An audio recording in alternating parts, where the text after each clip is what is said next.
বিসমিল্লাহির রহমানির রহিম। আসসালামু আলাইকুম। আজকের আয়োজনে থাকছে বাংলাদেশের খনিজ সম্পদ থেকে কয়েকটি গুরুত্বপূর্ণ প্রশ্ন এবং তার উত্তর। আপনারা পুরো আয়োজনটি মন দিয়ে দেখতে থাকুন এবং প্রশ্নগুলো আয়ত্ত করার চেষ্টা করুন। চুনাপাথর কী কী কাজে ব্যবহৃত হয়? চুনাপাথর হচ্ছে সিমেন্ট, ইস্পাত এবং ইস্পাত শিল্প, গৃহ নির্মাণ এবং কাজ প্রভৃতিতে ব্যবহৃত হয়। দেশে সর্বপ্রথম প্রবাল প্রাচীর চুনাপাথর কবে দেশের সর্বপ্রথম প্রবাল জাতীয় চুনাপাথর কোথায় পাওয়া যায়? 1958 সালে সেন্ট মার্টিন দ্বীপে দেশের সর্বপ্রথম প্রবাল জাতীয় চুনাপাথর পাওয়া যায়। টাকেরহাট থেকে চুনাপাথর উৎপাদন শুরু হয় কবে? টাকারহাট থেকে চুনাপাথর উৎপাদন শুরু হয় 1965 সাল থেকে। জয়পুরহাট চুনাপাথর উৎপাদন শুরু হয় কবে? জয়পুরহাট চুনাপাথর উৎপাদন শুরু হয় 1966 সাল থেকে। কয়লা প্রধানত কী কাজে ব্যবহৃত হয়? কয়লা হচ্ছে জ্বালানি শিল্পে ব্যবহৃত হয়।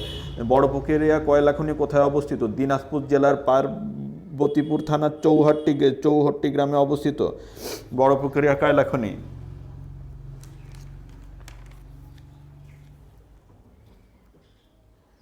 দেশের সর্ববৃহৎ কয়লা খনি কোথায় অবস্থিত? দেশের সর্ববৃহৎ কয়লা খনি অবস্থিত দিনাজপুর জেলার নবাবগঞ্জ উপজেলার দেঘেপাড়ায় হচ্ছে দেশের সর্ববৃহৎ কয়লা খনি অবস্থিত। বাংলাদেশের উন্নত মানের কয়লা কোথায় পাওয়া গেছে? বাংলাদেশের উন্নত মানের কয়লা পাওয়া গেছে হচ্ছে জামালগঞ্জে। বাংলাদেশের কয়লা ক্ষেত্র এবং সেটা কবে আবিষ্কৃত হয় এটা নিয়ে কিছু আলোচনা থাকছে, আপনারা মন দিয়ে দেখুন। জামালগঞ্জ কয়লাক্ষেত্র কোথায়? জামালগঞ্জ কয়লাক্ষেত্র 1962 সালে আবিষ্কৃত হয়, এটি জয়পুরহাটে অবস্থিত।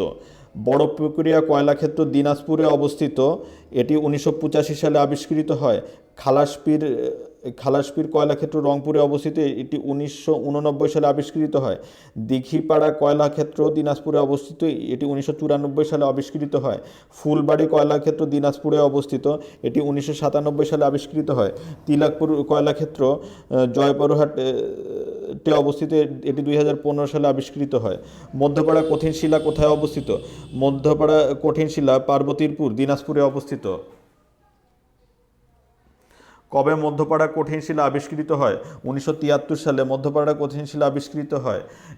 এই কঠিন শিলা খনির আয়তন কত? 1.44 বর্গ কিলোমিটার হচ্ছে এ কঠিন শিলা খনির আয়তন। মধ্যপাড়া কঠিন শিলা প্রকল্প সরকার কবে অনুমোদন করে? মধ্যপাড়া কঠিন শিলা প্রকল্প সরকার 1978 সালে অনুমোদন করে। মধ্যপাড়া কঠিন শিলা প্রকল্পের আনুষ্ঠানিক উদ্বোধন হয় কবে? 24 অক্টোবর 1994 সালে। 20 অক্টোবর 1994 সালে মধ্যপাড়া কঠিন শিলা প্রকল্পের উদ্বোধন করা হয়। মধ্যপাড়া হতে কি খনিজ উত্তোলন করা হয়? মধ্যপাড়া হতে কঠিন শিলা উৎপাদন করা হয়। কালো সোনা কি? কালো রঙের বালুর মতো মূল্যবান খনিজ পদার্থ হচ্ছে কালো সোনা।